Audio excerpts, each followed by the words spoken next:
इमरान खान पर 190 million pound का जो केस है वो बहुत क्लियर हो जाएगा। इमरान खान और मलक रियाज दोनों बच जाएंगे। चूंकि तहरीक इंसाफ जो है ना वो एक छोटी जगह ढूंढ रही है जलसा करने के लिए। तो मुस्लिम लीग नून मीनार पाकिस्तान पे जलसा कर रही है, तहरीक इंसाफ भी मीनार पाकिस्तान पे जलसा कर ले। अगर उनको अपनी मकबूलियत का दावा है तो आए मीनार पाकिस्तान पर जलसा कर ले। खुदार का हुम्मा एक दफा फिर मुस्लिम लीग नून के पास जा रहा है। पीपल्स पार्टी में तो नवाज शरीफ के आने पर सोग है।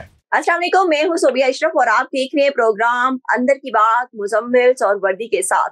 मलक रियाज के खिलाफ कुछ रेफरेंसेस जो है वो खुल रहे हैं और एहतसाब अदालतों में वो लग भी रहे हैं। उस हवाले से अंदर की क्या खबरें हैं और खास तौर पर जो 460 अरब का मामला है वो क्या है, वो आज हम जानेंगे मुजम्मिल साहब से। अस्सलाम वालेकुम मुजम्मिल साहब। अस्सलाम वालेकुम जी, क्या हाल है? ठीक ठाक, आप सुनाएं।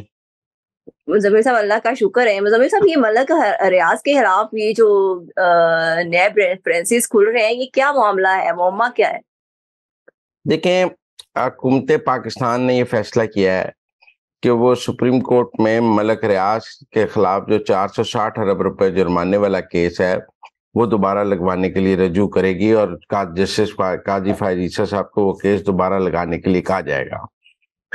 उस केस के लगने से, ये वो केस इन्होंने 4 साल से लगा ही नहीं है ना। उस केस में जो 190 मिलियन पाउंड लंदन से जब्त होकर मलक रियाज साहब के आए और जो वापस मलक रियाज साहब के जुर्माने में इमरान खान साहब ने और कैबिनेट ने जमा करा दिए, वो चीज भी सुप्रीम कोर्ट के सामने आ जाएगी और कोशिश ये की जाएगी कि वो पैसे सुप्रीम मलक रियाज के जुर्माने के अकाउंट से वापस हुकूमत पाकिस्तान के अकाउंट में वापस लाए जा सकें। इस हवाले से ये दुरुस्त है कि नैब भी रेफरेंस बना रहा है और ये भी है कि अलकादर ट्रस्ट की जमीन भी मलक रियाज साहब ने इमरान खान साहब को डोनेशन में दी थी या तोहफे में दी थी। लेकिन ज्यादा बड़ा मसला उन 160 अरब रुपए हैं वो जो जुर्माने में एडजस्ट हो गए हुए हैं। हुकूमत पाकिस्तान चाहती है कि वो रकम वापस पाकिस्तान के खजाने में जमा हो। वो मलक रियाज के जुर्माने में जो एडजस्ट हुई है वो एक गैर कानूनी अमल था और उसकी इजाजत नहीं थी, इसलिए सुप्रीम कोर्ट से रजू किया जा रहा है और जस्टिस काजी फायद ईसा साहब को कहा जाएगा जब ये रकम अगर वापस पाकिस्तान के खजाने में आ जाती है तो फिर इमरान खान पर 190 मिलियन पाउंड का जो केस है वो बहुत क्लियर हो जाएगा कि वो गलत हुआ था और सुप्रीम कोर्ट भी उसमें रूलिंग दे देगा। ये बिल्कुल पनामा वाला स्टाइल हो जाएगा कि सुप्रीम कोर्ट से ये तय हो जाएगा कि जो है ये बददियानती हुई है, बदनीयती हुई है और 62(1)(f) पर इमरान खान और उनके जो लोग हैं जिन्होंने ये किया है वो पूरा नहीं उतरते हैं और वो उसमें इमरान खान और मलक रियाज दोनों बच जाएंगे और इमरान खान के ऊपर एक और कार्रवाई भी उसके ऊपर इस पे एहतसाब पहले रेफरेंस बना रहा है नैब जो बना रहा है और उसके साथ साथ सुप्रीम कोर्ट की रूलिंग भी आ जाएगी। तो ये एक नई चीज है जो मलक रियाज के वो 460 अरब जुर्माना है जो कराची बहरिया वाला, उस केस में नई पेशरफ सामने आई है कि हुकूमत पाकिस्तान सुप्रीम कोर्ट में जा रही है कि वो जो जुर्माने में पैसे गए हैं वो वापस हुकूमत पाकिस्तान के खजाने में जमा कराए जाए। उम्मीद यही है कि अगले हफ्ते में ये केस लग जाएगा और उसके बाद इसकी हेयरिंग शुरू हो जाएगी और इसका बेंच भी बन जाएगा। ये केस 4 साल से नहीं लग सका है, जुर्माना मलक रियाज साहब जमा नहीं करा रहे हैं और जो जो लंदन में पैसे जब्त हुए थे वो उधर जमा करा दिए हैं, बाकी किस्तें भी बर वक्त जमा नहीं हुई हैं। लिहाजा इसमें काफी डिफॉल्टर है मलक रियाज साहब और इमरान खान और उमरता बंदयाल और गुलजार और साबिक जितने चीफ जस्टिस हैं वो सब मलक रियाज को बहुत फेवर देते रहे हैं कि उन्होंने कभी ये केस लगाया ही नहीं। ठीक हो गया। अच्छा मुजम्मिल साहब, इस तरह तो एक तरह से तहरीक इंसाफ के चेयरमैन इमरान खान का मुतालबा भी जो है वो कंप्लीट हो जाएगा। उन्होंने कहा था कि आप इस हवाले से मलक रियाज से क्यों नहीं तहकीकात करते, उन्होंने अदालत में कहा था।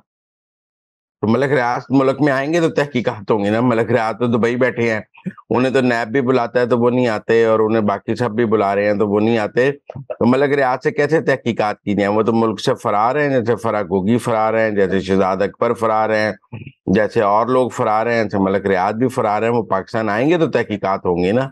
अभी मुझे नहीं लगता कि वो सुप्रीम कोर्ट पेश होंगे या सुप्रीम कोर्ट के पेश में इस हेयरिंग में उनका वकील ही आएगा। मुझे नहीं लगता उनको बुलाया जाए तो वो खुद आ जाए, वो तो अभी दुबई से आने के लिए तैयार नहीं है। मुज़म्मिल साहब, मुस्लिम लीग नून मीनार पाकिस्तान पर जलसे के लिए भरपूर तैयारियां कर रही है। अंदर की आपके पास क्या इत्तलात हैं? किस लेवल का जो है वो जलसा जो है वो इंतजाम किया जा रहा है? क्या क्या जो है वो कुछ नया देखने को होगा? देखिए, पहली बात तो ये है कि इस वक़्त तहरीक इंसाफ भी लाहौर में जलसा करना चाहती है और मुस्लिम लीग नून को मीनार पाकिस्तान पर जलसा करने की इजाज़त है। हमने अपने पहले भी प्रोग्राम में कहा था कि मुस्लिम पीटीआई को भी जलसा करने की इजाज़त होनी चाहिए। अब सूरत-ए-हाल ये है कि इस वक़्त तहरीक इंसाफ जो है ना, वो एक छोटी जगह ढूँढ रही है जलसा करने के लिए। उनका ख़्याल है कि लिबर्टी का चौक उन्हें मिल जाए, तो चौक वैसे ही भरा होता है, तो चौक भरना हुँ, बहुत हुँ। आसान है। भई अगर तहरीक इंसाफ में जलसा करना चाहती है मुस्लिम लीग नून के मुकाबले पे, तो मुस्लिम लीग नून मीनार पाकिस्तान पे जलसा कर रही है, तहरीक इंसाफ भी मीनार पाकिस्तान पे जलसा कर ले। ये घोड़ा और घोड़े का मैदान लग पता जाएगा कौन सी सियासी जमात में कितनी ताकत है। अगर वो वाक़ई जलसा करना चाहती हैं, अगर वो हुँ, हुँ। हुकूमत को तंग करना चाहती हैं, कोई ऐसे पॉइंट स्कोरिंग करना चाहते हैं, तो वो एक अलग बात है। वरना उन्हें मुस्लिम लीग नून के जलसे के 1 हफ्ते बाद की मीनार पाकिस्तान की तारीख माँगनी चाहिए और मैं मुस्लिम लीग नून के जलसे के मुकाबले पे यहाँ पहले 1 हफ्ता कर लेते, यहाँ 1 हफ्ता बाद कर लेते और मीनार पाकिस्तान पे जलसा कर लें। अब आज लाहौर हाई कोर्ट ने भी ये कहा है कि अगर लिबर्टी चौक पे पीटीआई को जलसा करने की इजाज़त नहीं तो किसी को भी नहीं होनी चाहिए। तो मेरे ख्याल में बिल्कुल नहीं होनी चाहिए। लिबर्टी चौक कोई लाहौर में जलसा करने की जगह है। ये तो ऐसे ही तहरीक इंसाफ ने एक चौक भरने के लिए चूंकि माल रोड पे जलसा करने और जुलूस निकालने से मना कर दिया था हाई कोर्ट ने, तो उन्होंने मुतबादल जगह लिबर्टी ढूंढ ली। भाई अगर माल रोड पे मना है तो लिबर्टी पे भी मना होनी चाहिए। सवाल यही है कि इस तरह के सड़कों और चौकों पे जलसे नहीं होने चाहिए, मखसूस जगहों पे होने चाहिए। तो लिहाजा हमारा तो तहरीक इंसाफ को मशवरा है कि अगर वो वाकई लाहौर में जलसा करना चाहते हैं तो सुबह डीसी को मीनार पाकिस्तान की इजाजत की दरखास्त दें। वो लिबर्टी चौक की या इधर उधर की दरखास्त ही क्यों जमा कराते हैं? इसका मतलब है वो जलसा नहीं करना चाहते हैं या किसी छोटी जगह पे करना चाहते हैं। बड़ी जमात है, अगर उनको अपनी मकबूलियत का दावा है तो आए मीनार पाकिस्तान पर जलसा कर लें।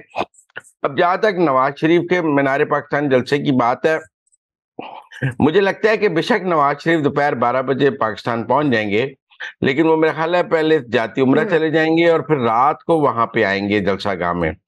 दिन में जलसा करने का कोई इतना मुझे तुक नजर नहीं आता कि अगर वो दोपहर 12 बजे आते हैं तो दोपहर 12 बजे ही वो मीनार पाकिस्तान चले जाएंगे।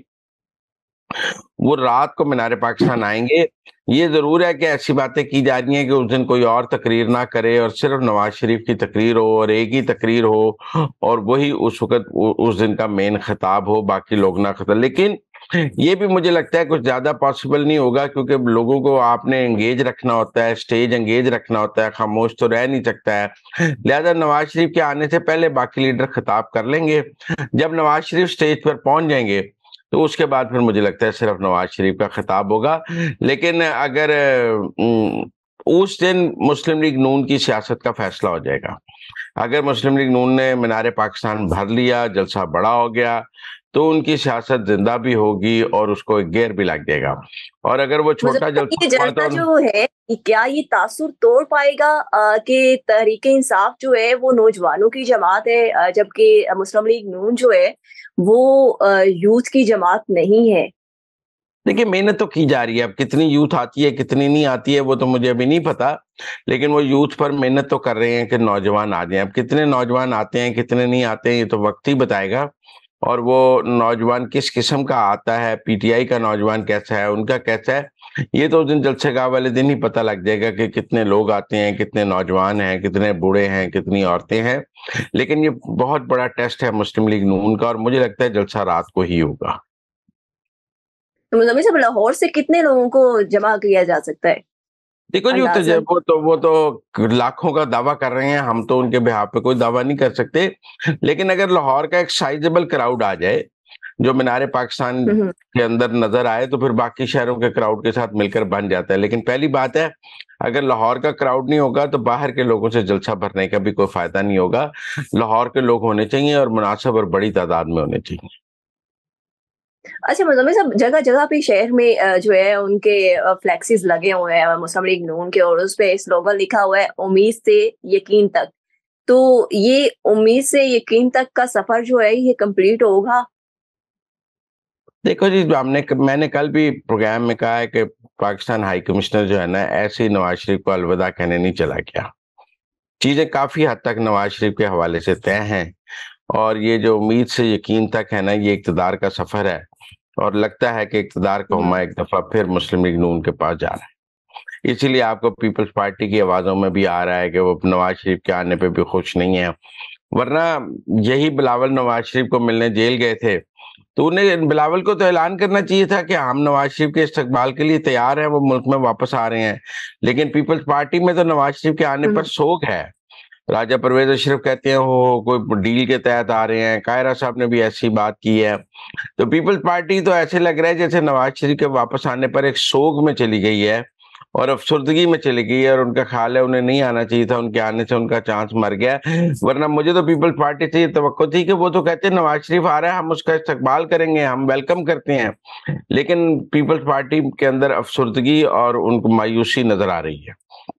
अगर दूसरी तरफ वो उम्मीद तक का मुज़म्मिल साहब, राजा रियाज को क्या अगर हुआ है? वो तो अगर आज तो उन्होंने अगर कहा है कि मरियम नवाज को की स्ट्रेटेजी भी उन्होंने तनकीद किया। उन्होंने कहा है डोर टू डोर जाके हमें कैंपेन करनी चाहिए थी, बनिस्बत ये कि हम जलसे और कन्वेंशंस करते। देखिए, राजा रियाज साहब को मरीम नवाज साहब ने लिफ्ट नहीं कराई है और अभी तक उनको मरीम नवाज साहब से मुलाकात नहीं हुई है। नवाज शरीफ से मुलाकात के बाद और फैसलाबाद में आपको पता है राना सनाउल्लाह का राज चलता है, वहाँ राजा रियाज का राज तो नहीं चलेगा। फिर वहाँ आबद शेर अली हैं, तो राजा रियाज को तो उनके नीचे काम करना है। तो वो जो पोजीशन थी राजा रियाज की कायदे इख्तिलाफ वाली, वो तो खत्म हो गई है। वो पार्टी में तो बैक बेंचेस पे आकर बैठेंगे, लेकिन राजा रियाज को ऐसे बयान नहीं देने चाहिए। अगर देंगे तो उनकी जल्दी मुस्लिम लीग नून से छुट्टी हो जाएगी। मुज़म्मिल साहब, कोई नए एंथम भी मुतारफ कराए जा रहे हैं? हाँ, नए गाने शाने वो तो हर जलसे के लिए होता है, ये तो अब पीटीआई ने एक रिवाज कर दिया है, तो वो तो है सब कुछ। लेकिन बहरहाल 21 का जलसा पाकिस्तान की सियासत को एक नया रुख जरूर देगा। Thank you so much Muzammil साहब कि आपने हमें अंदर की खबरों से बाखबर किया। मुज़म्मिल साहब के मुताबिक 21 अक्टूबर का जलसा पाकिस्तान की सियासत को एक नया रुख देगा। ये तो वैसे वक्त ही बताएगा। इसके साथ ही मुझे इजाजत दें। अल्लाह हाफिज।